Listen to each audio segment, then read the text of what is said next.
बैलगाडा शर्यतींवरील बंदी उठवण्याच्या राज्य सरकारच्या हालचाली अर्थसंकल्पीय अधिवेशनाच्या पहिल्याच आठवड्यात आणणार विधेयक। नांदेडच्या कार्यक्रमात केशवराव धोंडगेंकडून एकाच वेळेस पवारांचा मुका आणि नंतर टीका। पवार म्हणजे बिनचिपळ्यांचा नारद, धोंगडेंचे शब्द।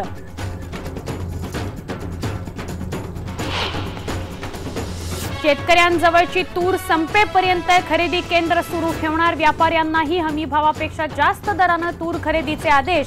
तूर उत्पादक शेतकऱ्यांना दिलासा देण्याचा सरकारचा प्रयत्न। गडचिरोलीसह भारतभर माओवाद्यांचा बंद। रोंपल्लीत माओवाद्यांनी लाकडाचा टेपो जाळला। रस्ते वाहतूकही बंद पाडण्याचा प्रयत्न। लातूरच्या तळेगावात शोषखड्डे योजनेचा बोजवारा। शोषखड्डे आणि शौचालय बांधण्यासाठी दिला जाणारा निधी सरकारी कर्मचारी आणि ग्रामपंचायत सदस्यांनीच लाटल्याचा ग्रामस्थांचा आरोप। अमरावतीत चिखलदरा महोत्सवाचा उत्साह। महोत्सवावर लाखोंचा खर्च, पण चिखलदऱ्याच्या भीमकुंड आणि पंचबोलकडे जाणाऱ्या रस्त्यांची मात्र अक्षरशः चाळण। आणि नाम फाउंडेशन 350 शहीद कुटुंबांना पुढच्या महिन्यापासून मदत करणार।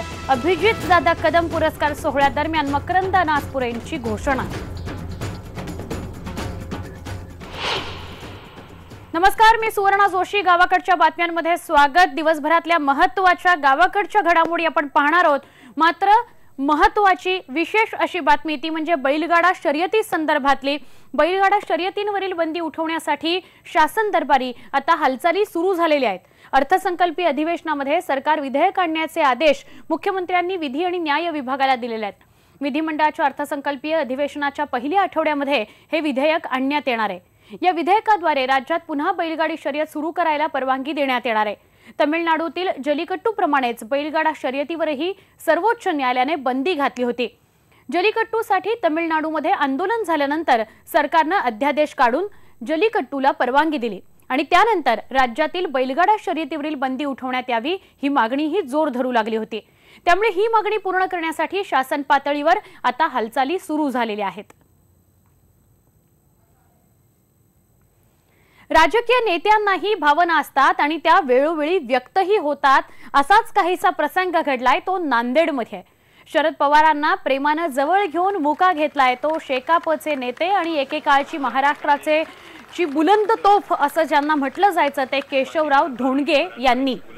नांदेडमध्ये पवारांच्या राजकीय कारकिर्दीचा सुवर्ण महोत्सवी अभिनंदन सोहळा पार पडला आणि त्यात भाई केशवराव धोंडगे यांनी अगोदर भेटता क्षणी कौतुकाने शरद पवारांचा मुका घेतला आणि नंतर धोंडगे बोलायला लागले त्यावेळेस त्यांच्यातली तोफ धडाडायला लागली।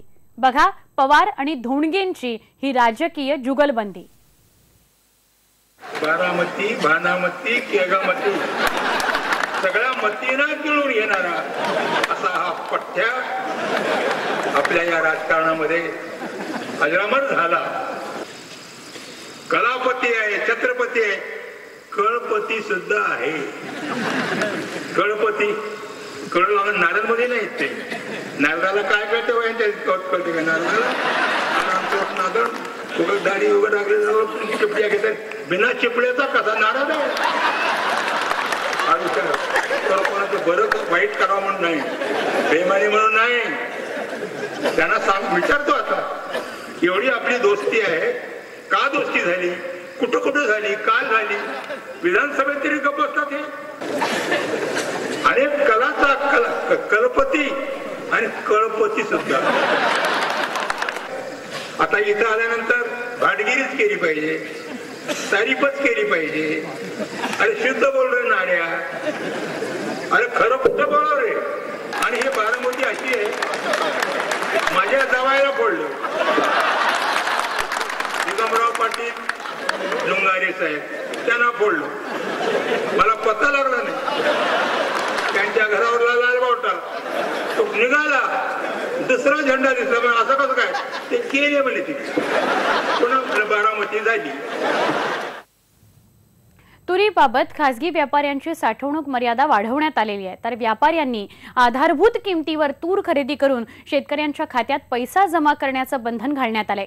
मुख्यमंत्री आणि कृषी विभागाची एक बैठक पार पडली। या बैठकीमध्ये हा निर्णय घेण्यात आलाय।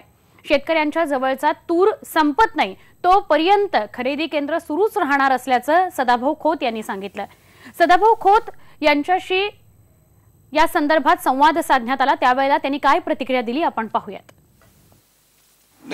जोपर्यंत शेतकऱ्यांच्या जवळील तूर संपणार नाही तोपर्यंत तूर खरेदी केंद्र आम्ही बंद करणार नाही।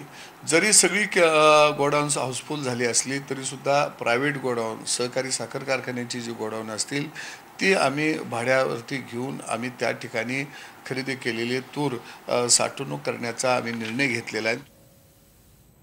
राष्ट्रवादी काँग्रेसची महापालिकेमध्ये सत्ता गेली तरी त्यांची सत्तेची कैफ काही डोक्यातून जात नाही, कारण सोलापुरामध्ये राष्ट्रवादी काँग्रेसच्या नगरसेवकांची संख्या 16 होती, ती फक्त 4 इतकी झाली आहे। मात्र असं असलं तरी नुकतंच महापालिका निवडणुकीमध्ये निवडून आलेल्या नगरसेवक नागेश गायकवाड आणि किसन जाधव यांच्या कार्यकर्त्यांनी त्यांना दुग्धाभिषेक घातला।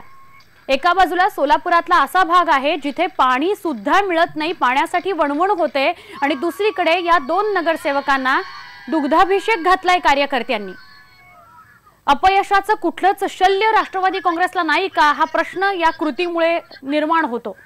अनेक ठिकाणी नागरिकांना प्यायला पाणी नाही, पाण्याची टंचाई आहे, जनतेच्या पाण्याचा प्रश्न सोडवला जात नाही, जागा निम्म्या होतात, निम्म्याहून सुद्धा कमी, फक्त 4 प्रतिनिधी निवडून येतात, आणि असं असून सुद्धा हे सगळं दूध गटारात वाया गेलेलं आहे। या 2 नगरसेवकांना निवडून आल्यानंतर दुग्धाभिषेक घातला गेलाय।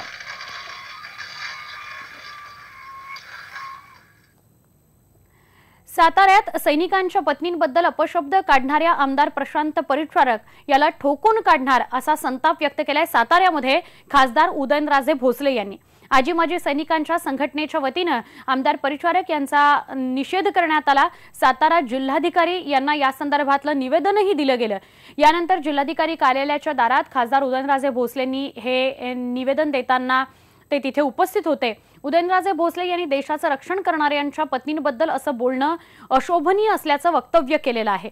मी या आमदाराला ठोकून काढीन असा संताप सुद्धा यांनी व्यक्त केलाय। आज वाटायला पाहिजे कसं बोलायचं, काय बोलायचं, कधी बोलायचं, हे लोक सगळे सैनिक संपूर्ण आयुष्याची आहुती देतात आणि संसार सोडतात। त्यांच्या बायकांना पण माहित नाही की तो परत येईल का नाही, ते संरक्षण करतात। यांच्याबद्दल असं बोलणं अशोभनीय, शपथ सांगतो।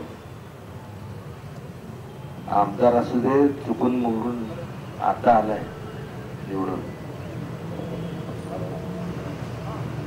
त्याला ठोकणार म्हणजे ठोकणार। बुलढाणा जिल्ह्यातील शेगावमध्ये शहीद झालेल्यांचं हुतात्मा स्मारक आहे, पण सर्वत्र या स्मारकाच्या आजूबाजूला अतिक्रमण झालेलं आहे। हे स्मारक अक्षरशः झाकलं गेलेलं आहे। ते अतिक्रमण काढण्याकरता प्रहार संघटनेनं शेगाव नगरपालिकेला अनेक निवेदनं दिली, विनवण्या सुद्धा केल्या, पण अतिक्रमण काढण्यात आलेलं नाही, त्यात यश आलेलं नाही। त्यामुळे प्रहार संघटना आक्रमक झाली। त्यांनी नगरविकास मंत्री रणजित देशमुख यांच्या प्रतिकात्मक पुतळ्याला फाशी दिली। नगरपालिका इमारतीवरच ही फाशी देण्यात आली। या आंदोलनाने नगरपालिका कर्मचारी आणि अधिकाऱ्यांची तारांबळच उडाली। प्रहारच्या कार्यकर्त्यांची पोलिसांनी खरतर झडती घेऊनच त्यांना प्रवेश दिला होता, पण पुतळा कार्यकर्त्यांनी आधीच पालिकेमध्ये नेऊन ठेवला होता। बुलढाणा जिल्ह्यामध्ये नगरविकास मंत्र्यांच्या पुतळ्याला फासावर लटकवण्यात आलं आणि एक प्रतिकात्मक आंदोलन प्रहारच्या वतीने करण्यात आलं। गावाकडच्या बातम्यांमध्ये इथे एक ब्रेक घेणार आहोत। ब्रेकवर जाताना नजर टाकूयात हेडलाईन्स। बैलगाडा शर्यतींवरील बंदी उठवण्याच्या राज्य सरकारच्या हालचाली, अर्थसंकल्पीय अधिवेशनाच्या पहिल्याच आठवड्यात आणणार विधेयक।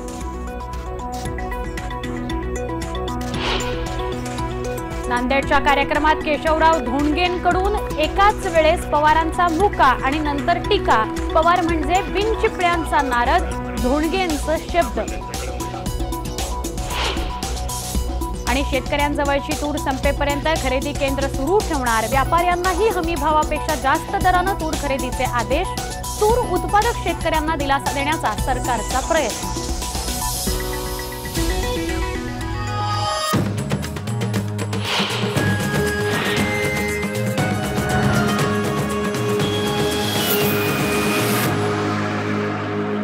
माओवाद्यांनी आज गडचिरोलीसह भारत बंद पुकारलेला आहे. या बंदच्या पार्श्वभूमीवर रात्री माओवाद्यांनी सिरोंचातील रोमपल्लीमध्ये वनविभागाचा लाकडाचा डेपो जाळला.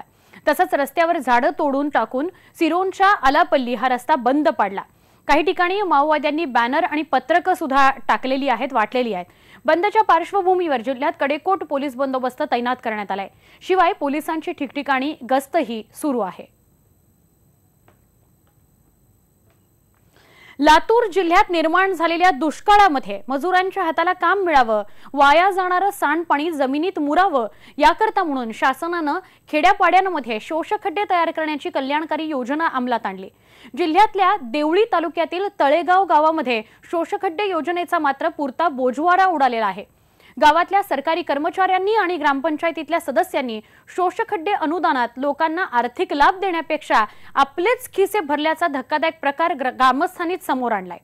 कामं न करताच अनेकांच्या नावं बिलं दिली गेलेली आहेत, ती बिलं उचलली गेलेली आहेत. या योजनेत त्यामुळे पूर्णपणे भ्रष्टाचार झालेला आहे. या सगळ्या भ्रष्टाचार करणाऱ्यांची चौकशी व्हावी याकरता आता गावकऱ्यांनी उपोषणाचा इशारा दिलाय. एकीकडे गावातला ग्रामसेवक भ्रष्टाचार झालाच नसल्याचा दावा करतोय, तर दुसरीकडे बीडीओनी भ्रष्टाचारासंदर्भात चौकशी समिती नेमली आहे. प्रत्यक्ष शोषखड्डे मजुरासाठी शासनाने मजुरी मिळावं म्हणून चालू केलेलं, पण त्यांनी ह्या गावातले ग्रामपंचायत जे भ्रष्टाचारी कारभार आहे, सरपंच असतील उपसरपंच यांनी मजुराला काम देण्याऐवजी त्यांना 1400 रुपयाचं जवळजवळ शासनाचं बिल आहे एका खड्ड्याचं, तर त्याने मजुराला 300 रुपये बोलून गावात काही 100-150 खड्डे पाडले. स्वतः पैसे करतून स्वच्छकडा बांधलेला आहे, मध्ये बाथरूम सड म्हणजे नाही साहेब, आम्हाला ते काहीच माहिती नाही. आम्हाला बिलं दिलेले माहित नाही, आम्हाला येऊन तरी विचार सुद्धा नाही आम्हाला. म्हणजे बजेट किती वाटप झालं या बाबतीमध्ये शासनाकडून माहिती प्राप्त झाल्यानंतर मी सांगू शकेन, कारण हे ऑनलाईन डाटा आहे. ऑनलाईन डाटानुसार जेवढी मागणी प्राप्त झालेली आहे त्यानुसार सर्व लाभार्थ्यांना त्यांच्या खात्यावर त्यांना निधी जातो. शोषखड्ड्याच्या तक्रारीचं निवेदन वरिष्ठ कार्यालयाला दिलेलं आहे. त्याच्या अनुषंगाने काय म्हटले, त्याच्या अनुषंगाने चौकशी सुरू आहे. चौकशी झाल्यानंतर त्या तक्रारीमध्ये किती तथ्य आहे हे समोर येईलच. साताऱ्यामधील खटाव तालुक्यातील मायणी गावात छत्रपती शिवाजी महाराज शिक्षण संस्थेच्या वैद्यकीय महाविद्यालयामध्ये एक विचित्रच प्रकार समोर आला. 95 विद्यार्थी शासनाच्या विरोधात उपोषण करायला बसलेले आहेत. उपोषण सुरू होऊन 41 दिवस झाले तरी अजून या विद्यार्थ्यांचा प्रश्न सुटलेला नाही. या विद्यार्थ्यांनी या महाविद्यालयामध्ये 2014-15 या शैक्षणिक वर्षाकरता MBBS ला प्रवेश घेतला होता. हे प्रवेश राज्याच्या प्रवेश नियंत्रण समितीनं आणि युनिव्हर्सिटीनं चुकीचे ठरवलेत. त्यांचे दुसऱ्या वर्षीचे निकाल जाहीर केलेले नाहीत. परिणामी हा सगळा प्रकार सर्वोच्च न्यायालयामध्ये गेलाय. याबाबत सर्वोच्च न्यायालयानं महाविद्यालयाला 20 कोटी रुपयांचा दंड ठोठावलेला आहे. हा दंड राज्य शासनानं विद्यार्थ्यांचं नुकसान होऊ नये म्हणून मध्यस्थी करत स्वतः भरला खरा, पण या विद्यार्थ्यांचा निकाल अजूनही जाहीर करण्यात आलेला नाही आणि या विद्यार्थ्यांना नियमित देखील केलं गेलेलं नाही. मुख्यमंत्र्यांनी लक्ष घालून या सगळ्या प्रकरणाकडे गांभीर्यानं पाहावं असं आता विद्यार्थी मागणी करू लागले. अजून काही बातम्या आपण पाहूया. गावाकडच्या बातम्यांमध्ये एक छोटासा ब्रेक. पहा फक्त IBN. विदर्भातलं नंदनवन अशी ज्याची ओळख तो चिखलदरा. दरवर्षी डिसेंबर महिन्यामध्ये चिखलदरा पर्यटन महोत्सव आयोजित केला जातो. याही वर्षी मुख्यमंत्र्यांच्या हस्ते महोत्सवाचं उद्घाटन करण्यात आलं. पर्यटक, वातावरण, महोत्सवासोबत साहसी खेळांचाही यावेळी आनंद घेताना दिसले. विदर्भात पर्यटनाला चालना मिळावी म्हणून या महोत्सवाचं आयोजन केलं जातं. यावर्षी व्हेंचर विलेज या संस्थेनं पर्यटकांसाठी valley crossing, water rappelling, wire ropeway आणि सायकलिंग सारखे खेळही उपलब्ध करून दिले होते. कॅम्पमध्ये रोपिंग वगैरे केलं तर मला खूप छान वाटलं. म्हणजे विदर्भामध्ये पहिल्यांदाच केलं आहे मी, फर्स्ट टाइम केलेलं आहे. कसा तुमचा आनंद होता नेमका? सुरुवातीला घाबरलो पण खूप छान वाटलं. याच्या आधी पण आम्ही आलेलो आहे मागच्या वर्षी, ज्यावेळेस चिखलदरा महोत्सव होता त्यावेळेला, तर त्यावेळेस पण आम्ही या ठिकाणी आलेलो होतो. इथला अनुभव एकदम सुंदर आहे. म्हणजे निसर्गरम्य वातावरण आणि त्यामध्ये हे ॲडव्हेंचर्स गेम असल्या कारणाने आणखी सुंदर अनुभव येतो आम्हाला. पहिले तर आम्ही एक हॉबी म्हणून चालू केलं होतं, पण आज आमच्याकडे एक टीम रेडी झालेली आहे. पण आता त्यांच्यासाठी आणि बाकी टुरिस्टसाठी आम्ही एक ॲडव्हेंचर हब तयार करतो आहे इथे. त्याचं नाव आहे व्हेंचर विलेज. हे बाय द कॅम्प असं आम्ही म्हणतो त्याला. आणि हे इथे जस्ट एक ॲडव्हेंचर आणि जे टुरिस्ट येतात त्यांना एक वेगळा फील यावा, जस्ट पॉईंट सोडून काही दुसरं ते काय जे पण करू शकतात असं त्यांना आम्हाला आस्वाद द्यायचा आहे.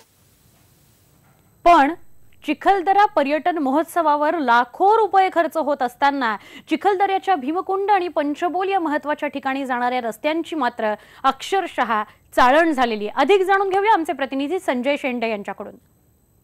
विदर्भाचं नंदनवन समजलं जाणारं चिखलदरा या पर्यटन स्थळी मी आहो आणि चिखलदऱ्याला भीमकुंडाकडे जाणारा हा रस्ता आपण पाहू शकतो. या रस्त्याची जी अवस्था आहे ही अवस्था अतिशय वाईट झालेली आहे आणि गेल्या 4 ते 5 वर्षापासून हा रस्ता जो आहे अशाच प्रकारे उखडलेला आहे. आणि नगर परिषद इथली जी नगर परिषद आहे चिखलदऱ्याची नगर परिषद, या नगर परिषदेने या रस्त्याकडे पूर्णतः दुर्लक्ष केलेलं आहे. हा रस्ता जो आहे हा रस्ता या ठिकाणी आपण पाहू शकतो की हा भीमकुंडाकडे जाणारा रस्ता आहे आणि भीमकुंडात भीमाने किचकाचा वध करून याच कुंडात हात धुतले अशी आख्यायिका आहे. परंतु त्यामुळे इथं येणारा जो प्रत्येक प्रेक्षक जो आहे या भीमकुंडाकडे आणि पंचबोल पॉईंटकडे पाहायला जात असतो. मात्र या रस्त्याची जी अवस्था अतिशय वाईट झालेली आहे. त्यामुळे अनेकदा या ठिकाणी अपघात झालेले आहे. परंतु गेल्या 4 ते 5 वर्षापासून प्रशासनाने मात्र या रस्त्याकडे पूर्णतः दुर्लक्ष केलेलं आहे. त्यामुळे अनेक संकटांचा सामना पर्यटकांना करावा लागतो. या भागाचे नगरसेवक आपल्यासोबत आहे. भाऊ, मला सांगा, हा रस्ता दुरुस्त न होण्यामागे काय कारण आहे? कधीपासून दुरुस्त आहे? हा सतत 5 वर्षापासून असाच खराब झालेला रस्ता आहे. यामुळे पर्यटकांना खरोखरच खूप त्रास होतो आणि बऱ्याचदा पर्यटकांनी नगरपालिकेमध्ये येऊन सुद्धा म्हटलेलं आहे किंवा हा रस्त्याची काहीतरी डागडुजी तरी करा, नाही पूर्ण रस्ता दुरुस्त होत असेल तर डागडुजी तरी करा. या रस्त्याची हालत फारच बेकार आहे. तुम्ही काय सांगाल चिखलदरा नागरिक? चिखलदऱ्याचे भीमकुंडसह म्हणजे पूर्णच पॉईंटचे रस्ते इथं खराब झालेले आहेत आणि 3-4 वर्षापासून याचा मेंटेनन्स काहीच झालेला नाही आहे आणि रस्ते नवीन तयार झालेलेच नाही आहेत. स्वामी समर्थ सेवा केंद्रातर्फे गेल्या 2 वर्षांपासून 70 कैदी रोज नित्य नेमानं गुरुचरित्राचं पारायण करतायत. यामुळे कैद्यांच्या मानसिकतेमध्ये मोठा बदल होताना दिसतोय. 2 वर्षात कैद्यांच्या संख्येतही मोठी घट झाल्याचा दावा कारागृहाच्या अधीक्षकांनी केलाय. श्री स्वामी समर्थ सेवा मार्ग यांच्यातर्फे रविवारी जळगाव मध्यवर्ती कारागृहात समर्थांचं दर्शन आणि सत्संग सोहळ्याचं आयोजन करण्यात आलं होतं. यावेळी कारागृहातील बंदींना गुरुमाऊली अण्णासाहेब मोरे यांनी मार्गदर्शन करून त्यांचं आध्यात्मिक प्रबोधन केलं.